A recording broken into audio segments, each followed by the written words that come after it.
I think it's hard not to believe in data centers. I think that's the beginning of a very strong trend, and it will continue going forward for the next years to come. Europe has rediscovered the value of making things.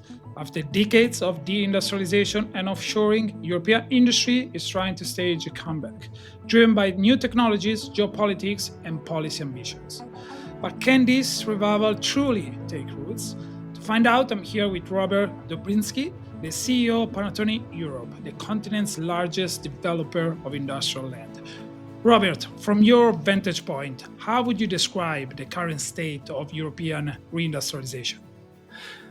Well, there is a visible shift of industrial production in Europe. I mean, we see a lot of production coming closer to the end customer, moving or not expanding anymore with the next production lines in Asia, but moving back and expanding in Europe to get the supply chains shorter, to get closer to the customer base, and not to be dependent on the turbulences which are happening around the world, geopolitical, but also other turbulences which could affect the very long supply chains. So we see a lot of production which is being moved or started or built because we are building a production facilities in Europe, and we see that trend strengthening and mostly happening in Central Europe, in cheaper locations, or in Southern Europe, where cost of production is lower and it's still close to the customer base. So we see that, and we see that move, and a lot of production facilities are being built right now, which will be serving European European customers. So that's a visible trend that we see, and it will continue. Do you believe that this is going to be a structural shift, or you see it more I as think cyclical I shift? think it's going to stay for long. It's going to be a structural shift, and we would see a kind of a continued move from more advanced places into less advanced and cheaper locations like Poland, Czech Republic, Slovakia, Hungary, Romania, of production. Production facilities in Western Europe would be vacated. They'll be becoming kind of a brownfield sites, and they are becoming brownfield sites that we are redeveloping into logistic e-commerce and the fulfillment centers. So that's what we see. I mean, and they are moving. The companies moving east or south, and building production, not necessarily anymore in Asia, or they want to be less dependent on Asia. So it's structural. What are the main bottlenecks? And in many jurisdictions in Europe, the permitting process is still taking quite some time. And in many cases, production facilities are having a bit higher emissions. So, kind of a working with ESG credentials and trying to make them environmental friendly is the key. But the permitting process in Europe, it's still quite complicated and unclear overall.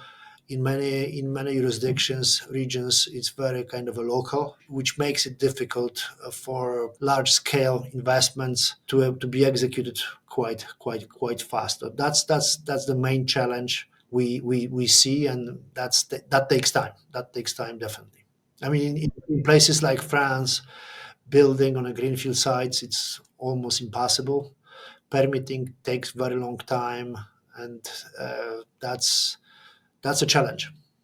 So you mentioned already this kind of split between production base in Central and Eastern Europe, Southern Europe, and more logistics based industrial and development in Western Europe. But do you see any production going back also to Western Europe? With the high automation, yes, selectively. Automation helps to locate facilities in Western Europe as well, because it is limiting the labor consumption. And when there is a less labor needed, the Western locations are obviously in demand because they are even closer to the customer base. Robert, you have recently set up a new data center unit. Do you expect, we have all seen and read in the news these multi-billion dollars investment announcements by big tech companies and also governments alike in the United States and European governments too. Do you expect uh, these pledges to really materialize in a foreseeable future? No, absolutely. I mean, the demand for data was stronger and stronger, and with the start of AI around the world, the demand of data is enormous. So the demand for data centers is obviously enormous. So we see that as a huge opportunity for our company to have a specialized unit, to have a specialized subset that is really really knows how to develop facilities like that. And we see huge potential and very strong demand around Europe. So that's the definitely the most attractive real estate sector right now, going forward, definitely. And data centers in Europe have typically clustered around a handful of big cities, the likes of London, Frankfurt, Paris, Dublin, Amsterdam, become more saturated as data center market. Where do you see data centers moving to? Yeah, I mean, this will continue, but there are bottlenecks like amount of power that is required. So the main locations so far will continue, but there is a shift, and there are other cities, other locations which are showing up, and with the AI coming, the proximity to the large city is not so crucial as before. So there is a the main driver right now looks like, as far as I know, being in the sector, I'm not the specialist, but our team is. Looks like the power is the main requirement, main feature that is being in demand, and the cost of power and how green the power is. So this is kind of what's driving the locations.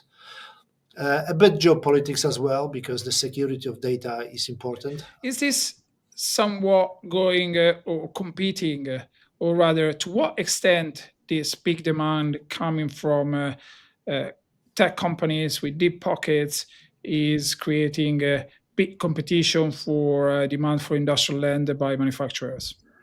Well, that's clearly the demand source of big tech companies, which are in search of such facilities.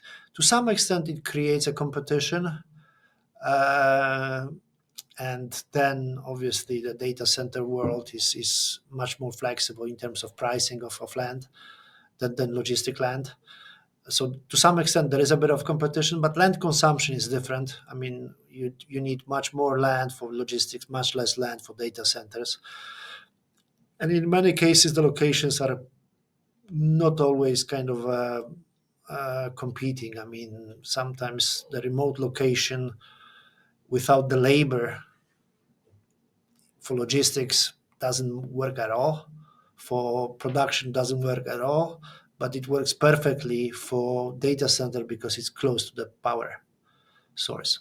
So to some extent there is a bit of a competition, but I don't think that's a big issue. Amazon is your biggest client, Panattoni Europe biggest client.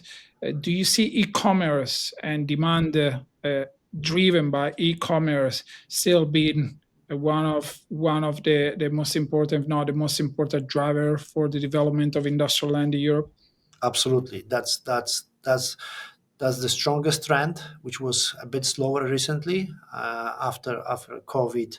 During COVID, it was a obviously very strong and very like booming side of the demand. Then there was a bit of a slowdown. There was a catch up, but this trend is a long term trend, the strongest trend, and it will continue.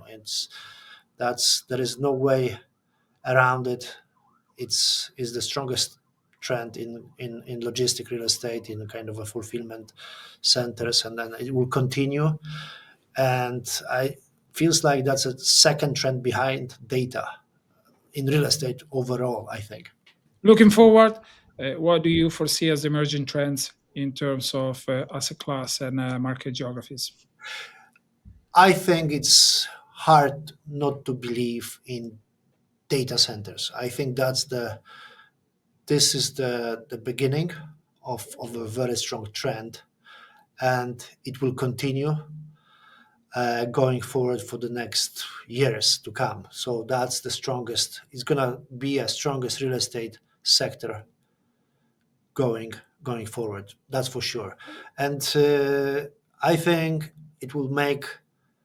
I mean, real estate in locations where they were not obvious for any other use might become now quite interesting. I mean, we see a lot of demand for data centers going into Sweden, where Sweden, from a production standpoint or logistics standpoint, it's not in the center of Europe. But data center wise, green energy wise, and amount of energy feels like it's a perfect spot for data centers. So there will be a bit of kind of a move towards that dislocations based on data center trend, because I feel like that's the strongest, that's the future of real estate. Fantastic. Robert Dobrzycki, the CEO of Panattoni Europe, thank you very much for being with us. Thank you very much. Thank you. Thank you everyone for tuning in.